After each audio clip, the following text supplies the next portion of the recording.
ഈ ശ്രീകോവിൽ നിന്ന് ബാലാലയത്തിലേക്ക് മാറ്റി പ്രതിഷ്ഠിക്കുമ്പോൾ ഈ ദേശവാസികൾ ഒന്നടങ്കം ദേശവാസികൾ മുഴുവൻ വരാൻ പറ്റിയില്ലെങ്കിൽ നമ്മൾ തിരഞ്ഞെടുക്കപ്പെടുന്ന ഇതിന്റെ കാര്യനിർവഹണത്തിന് വേണ്ടി തിരഞ്ഞെടുക്കപ്പെടുന്ന ഭരണസമിതി അടക്കം ഉള്ള ഒരു ഭഗവാന്റെ മുമ്പിൽ ഒരു പ്രതിജ്ഞ എടുത്തിട്ടാണ് നമ്മളൊരു കാലാവധി നിശ്ചയിച്ച് ആ കാലാവധിക്കുള്ളിൽ നമ്മൾ ക്ഷേത്രം പുനർനിർമ്മാണം നടത്തി ഭഗവാനെ പുനഃപ്രതിഷ്ഠ നടത്തിക്കോളാമെന്നുള്ളൊരു പ്രതിജ്ഞയോടുകൂടിയാണ് ഇന്ന് ഈ നമ്മുടെ ഇപ്പോൾ നിലവിലുള്ള തിരുവോലിനകത്തുനിന്ന് ഭഗവാനെ കലശത്തിലേക്ക് ആവാഹിച്ച് ബാലാലയത്തിലേക്ക് ആക്കിയിട്ട് അവിടെ കലശാഭിഷേകിച്ച് രണ്ട് വർഷക്കാലമാണ് നമ്മൾ ഉദ്ദേശിക്കുന്നത്. അങ്ങേറ്റം അതിനുള്ളിൽ നമ്മൾ ഈ പണി പൂർത്തീകരിച്ച് ഭഗവാനെ പുനഃപ്രതിഷ്ഠ നടത്തിക്കോളാം എന്നൊരു പ്രതിജ്ഞ ആണ്.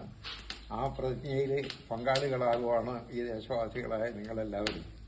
ഈ നമ്മുടെ ദൗത്യം പൂർത്തീകരിക്കുന്നത് വരെ എല്ലാവരും ഈ നമ്മുടെ ക്ഷേത്ര നിർമ്മാണവും പുനഃപ്രതിഷ്ഠയ്ക്കും വേണ്ടി പ്രവർത്തിച്ചു കൊള്ളാം എന്നുള്ളൊരു പ്രതിജ്ഞ, അതിനുവേണ്ടി ഉള്ള ഒരു സംഘാടക സമിതി ആണിപ്പം ഈ നമ്മൾ ഇവിടെ ഒരു ഷാളണിയിച്ച് ഇതൊരു നമ്മുടെ ഒരു ഭാഗ്യമാണ്. ഇത് നമ്മുടെ പ്രവർത്തനം പൂർത്തീകരിക്കുന്നതുവരെ എല്ലാവരും ആത്മാർത്ഥമായിട്ട് ഈ പ്രവർത്തനത്തിന് ഈ ഭരണസമിതിയോ നാട്ടുകാരോ എല്ലാം ഒരുപോലെ തന്നെ എല്ലാവരും ഒരേ മനസ്സോടുകൂടി നമ്മുടെ ക്ഷേത്രത്തിന്റെ പുനർനിർമ്മാണത്തിന് പങ്കാളികളാകണം. അതിന് ഹരഹരോ ഹരഹര ഹരഹരോ ഹരഹര ഹരഹരോ ഹരഹര പറയുക. അഷ്ടമംഗല ദേവപ്രശ്ന പരിഹാരമായി ജീർണാവസ്ഥയിലായിരിക്കുന്ന ഈ ക്ഷേത്രം പുനർനിർമ്മിച്ച് പുനഃപ്രതിഷ്ഠ നടത്തുവാൻ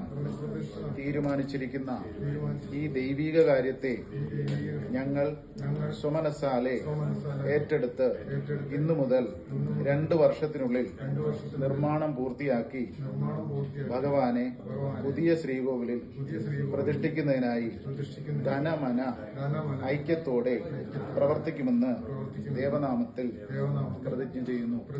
ഹരഹരോ ഹരഹര ഹരഹരോ ഹരഹര ഹരഹരോ ഹരഹര.